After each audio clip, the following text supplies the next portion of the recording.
Inside Out yet? Haven't seen Inside Out? Well, it might be a couple of spoiler alerts, but nothing really bad. Gonna get there. Since I've yet to see the entire film, but not gonna be there. Since they were there a minute ago. I saw them. They were on the screen, and I wanted to introduce you to the to the emotions, and you know, one of the things that we come about, that's really what Inside Out's about, and they come up here, I'll show you. The movie is about, you get to see a young girl named Riley, and you're basically seeing her inside out of her head. So instead of seeing all of her, you're seeing what's going on inside of her head, inside of mom and dad's head, and all of these different kinds of emotions. There we go. That's sort of them there. That's you know, there they are. So I introduced you to sadness, fear, that's anger that you can't see in the red, that's disgust, and joy. Now, those are 5 of our emotions, and they are there, and you're going to get to meet them in the film. In just a minute, I'll let you see some of them in action for about a minute. But sadness, fear, anger, disgust, and joy, I would dare say that all of us have experienced them at least once or twice and are fully aware of it. So this idea that a young girl growing up and being parents of a young child, you have probably experienced sadness, fear, anger, disgust, and joy. Now, remember that, okay? Because you guys have already lived this for about 5 or 6 years, you know, almost.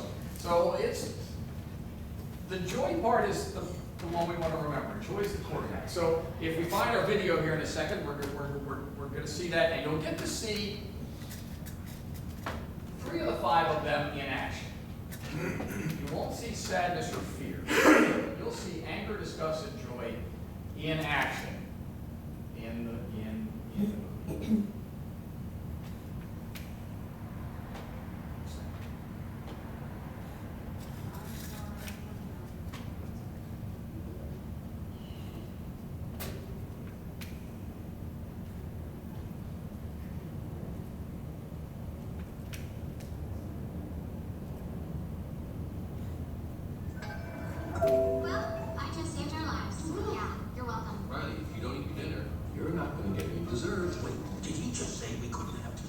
That's anger. He cares very deeply about things being fair. So that's how you want to play it, old man? No dessert? Oh, sure. We'll eat our dinner. Right after you eat theirs. Right. Airplane. Airplane. We got an airplane, everybody.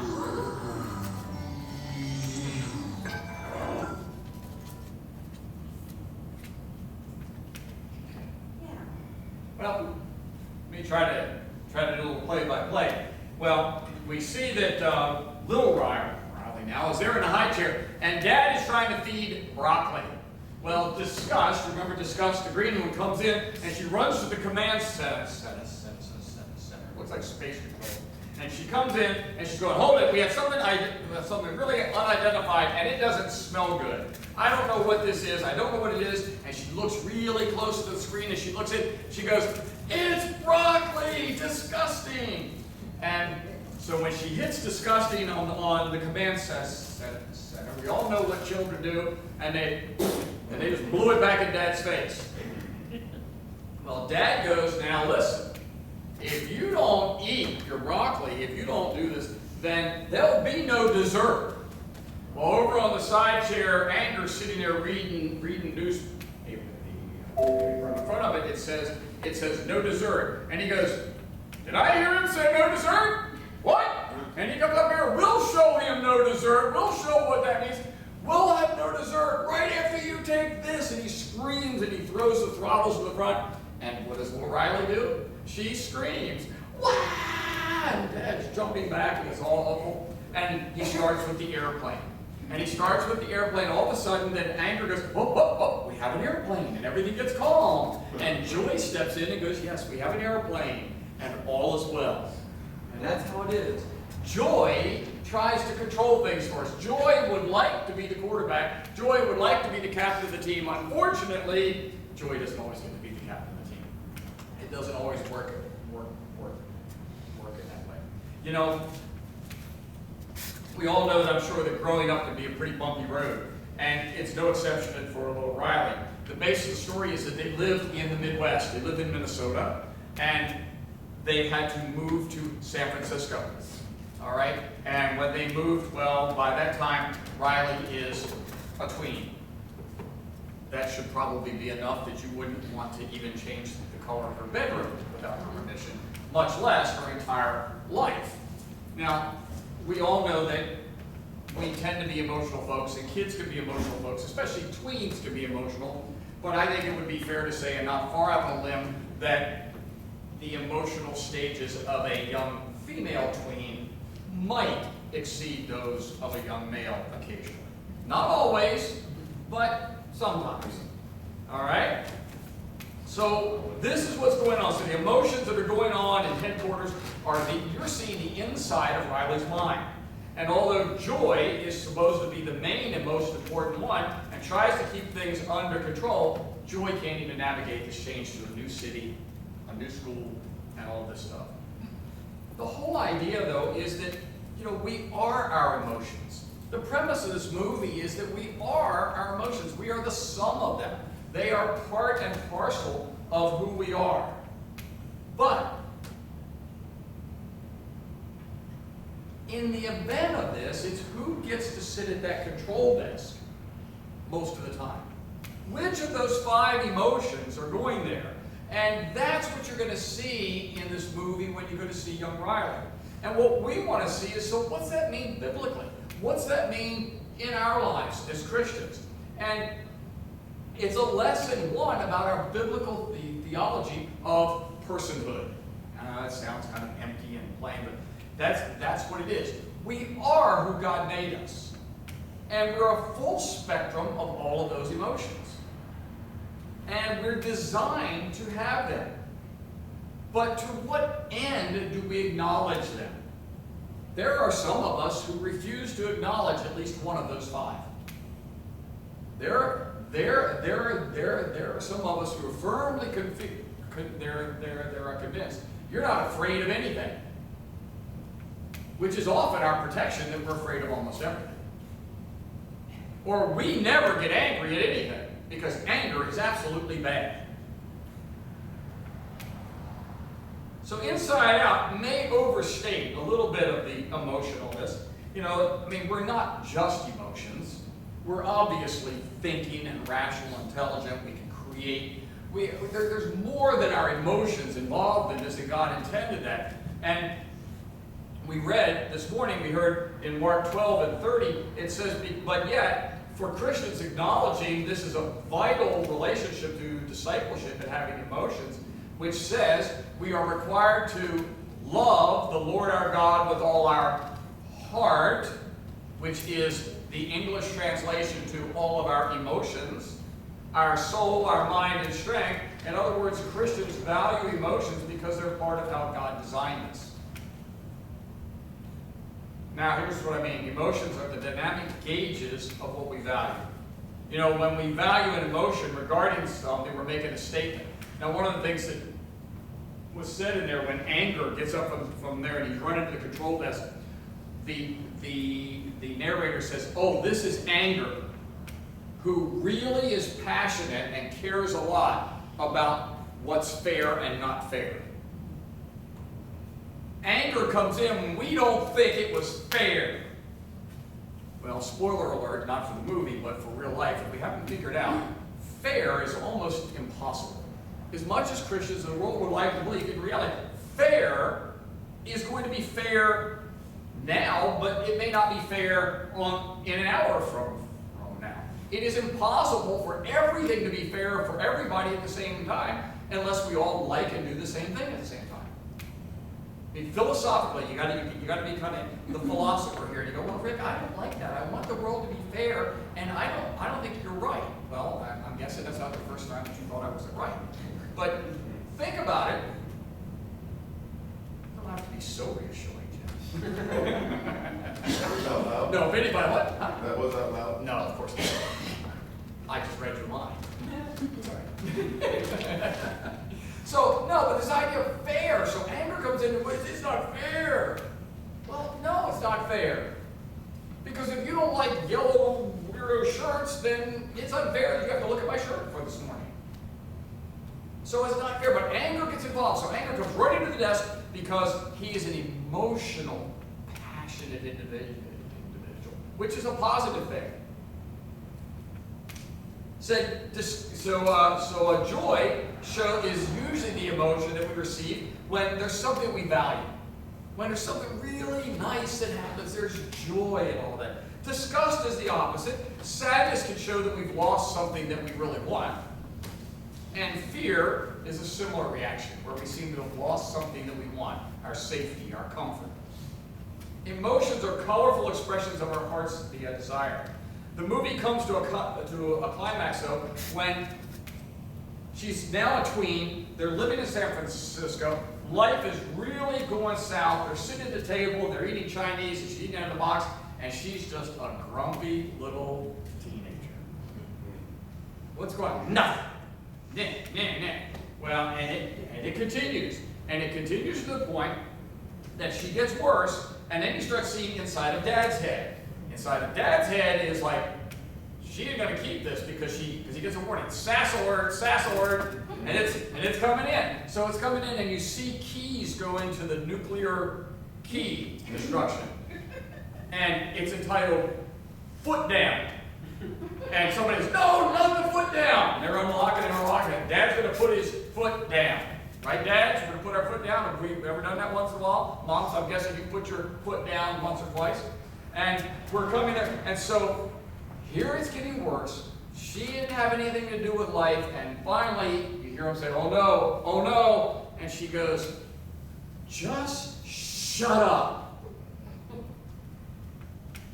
Yeah, that's exactly what, if you could see Jim's eyes as the dad, yeah, that's just like the movie, because at that point, the launch button was hit.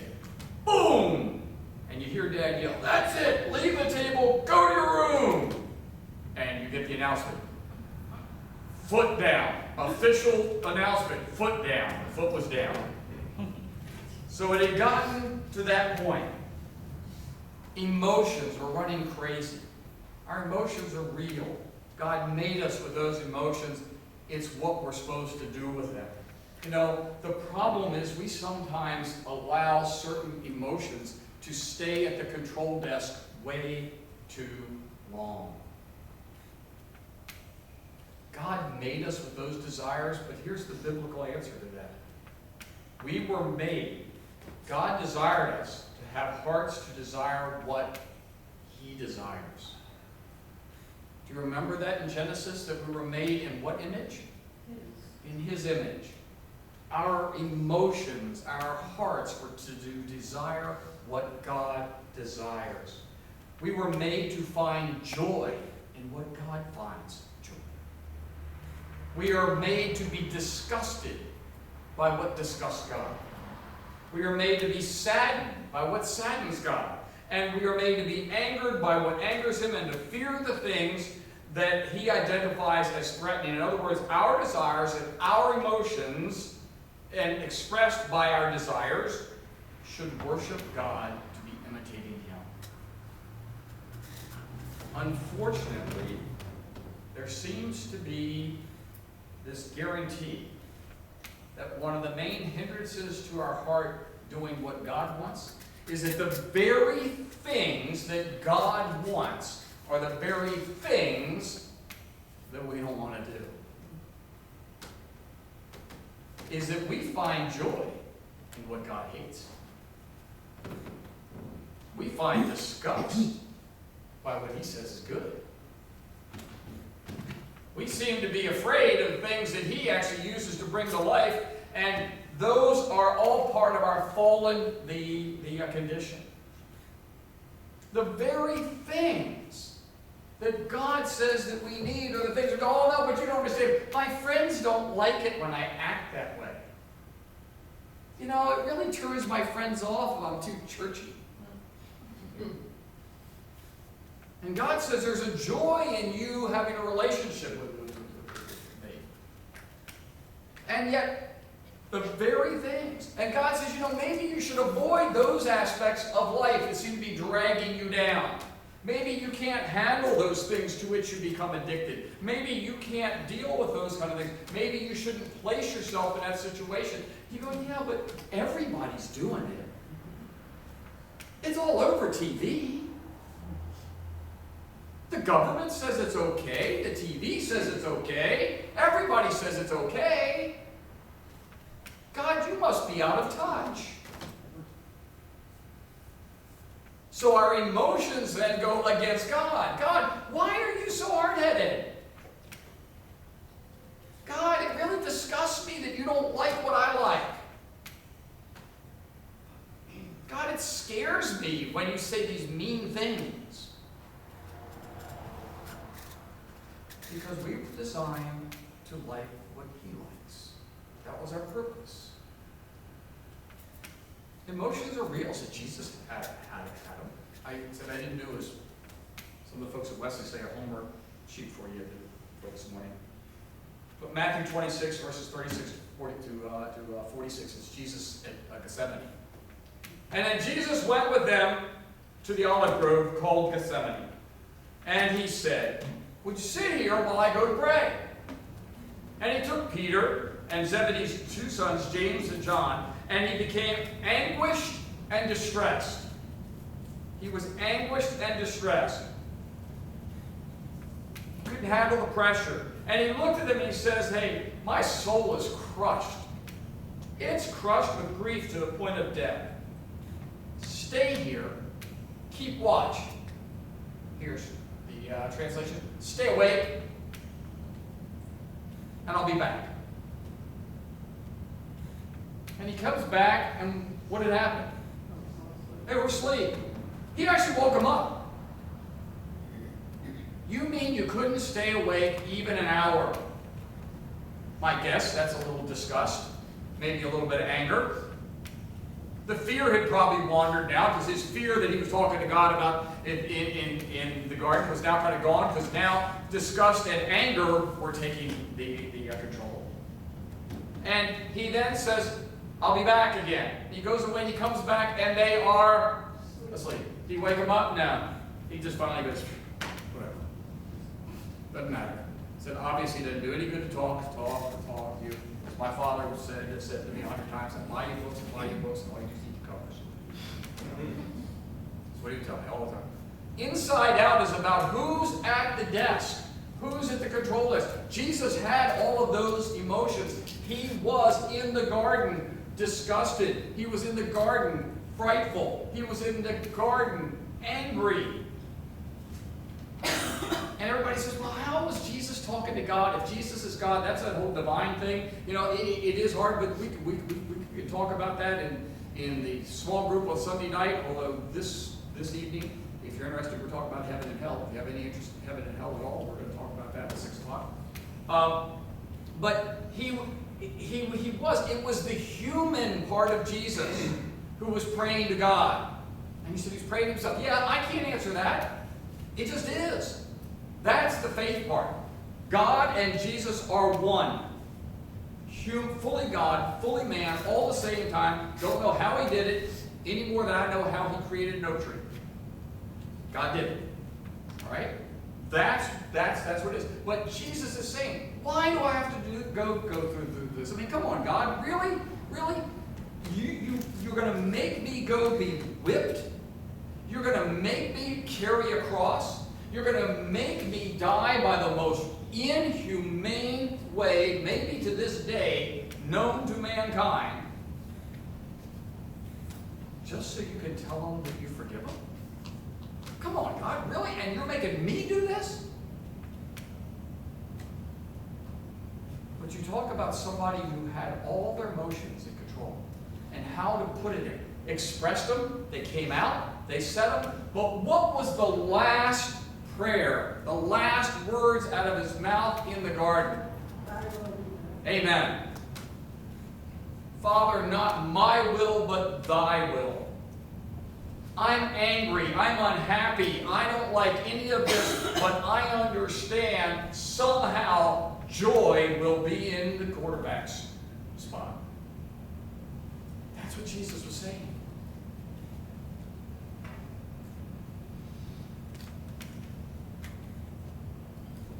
Buchner wrote a book, it's called Telling the Truth. The Gospel as Tragedy, Comedy, and Fairy Tale. Its subtitle even suggests, it argues that we can't fully understand our place in God's story unless we've experienced sadness of some sort.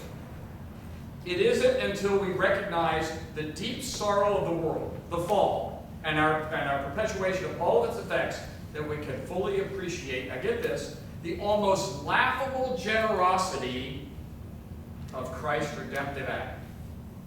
Now think about this. The Jews had Moses, they had Abraham, they had Moses, they had Joshua, they had Aaron, they had Daniel, they had all the prophets. They got to have the promised land. They got to lose the promised land. And they got the promised land back again. And each and every time, oh, but you gave us manna, but no, it's just manna. Can't we have something else? You know, you gave us the promised land, but, you know, it's just not the way we wanted it. And this kept going on and on and on again. And isn't it laughable to think that God would say, okay, now I'm coming down in human form. That divine thing, that God man thing. Now I'm going to come down as Christ, and now, with the generosity of Christ, you will be forgiven, and you will have eternity anyway. I mean, that is laughable.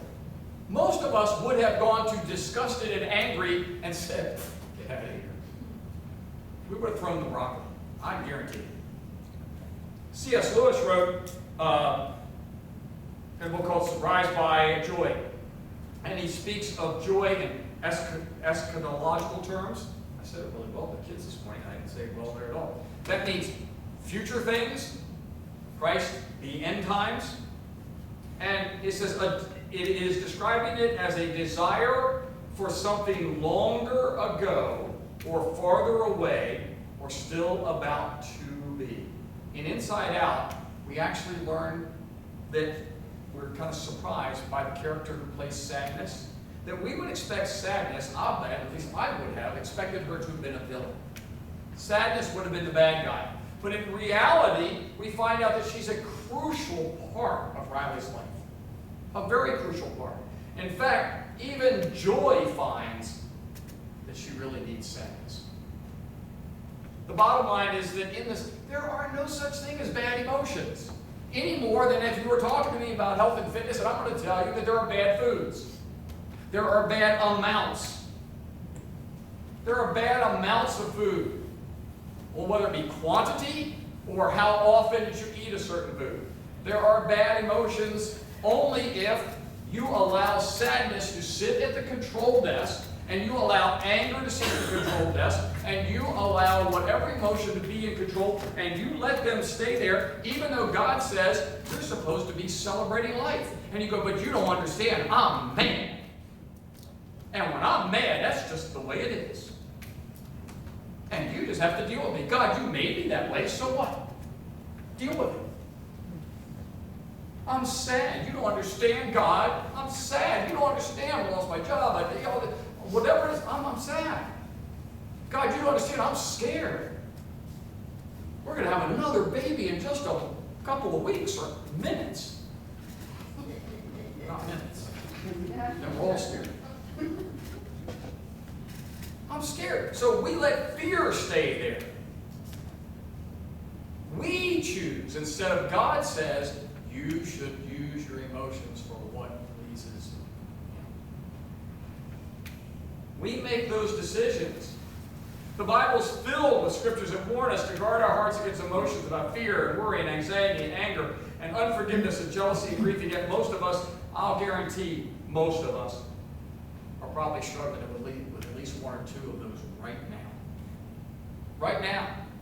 And we've decided who gets to sit at the controls. John 8:31 and 32 said, Jesus says, if you abide in my word, then you are truly my disciples, and you will know the truth, and the truth will set you free.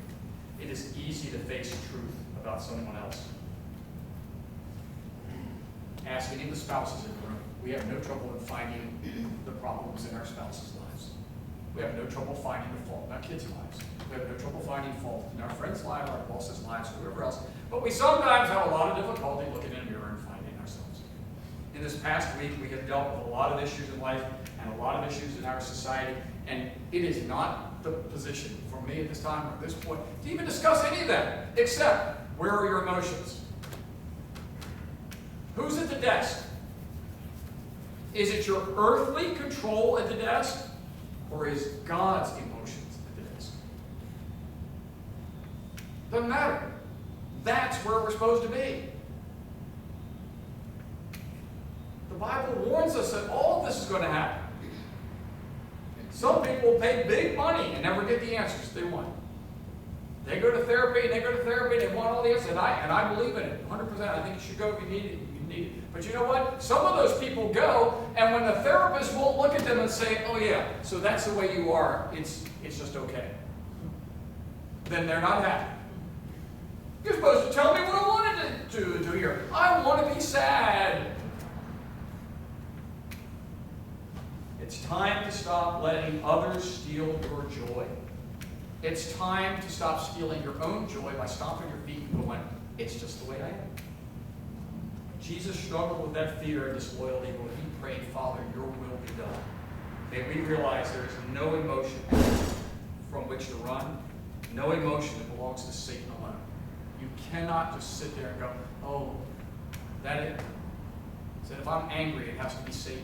No, you may be angry because it may be the same thing that angers God. And if that's the case, then it is justifiable to turn the tables over in the temple. God's heart should be disgusted by the same things that disgust us. If God's not disgusted by them, then why are we? But joy, we should be celebrating joy. Joy's not always going to be happy. Joy thinks in the movie she can always make Riley happy. That's her goal. But she realizes that Riley has to have sadness, and has to have anger, and has to have all those things. So joy is knowing that Christ will take us through life and not around it all the time. But you know what the good thing is? It doesn't matter whether we go around it or whether we go through it. The Christ, if we take him with us through it, it's always at the same place where we end up. And that place is eternal, forever in heaven. Join praising God in song with me. Let's sing our next song.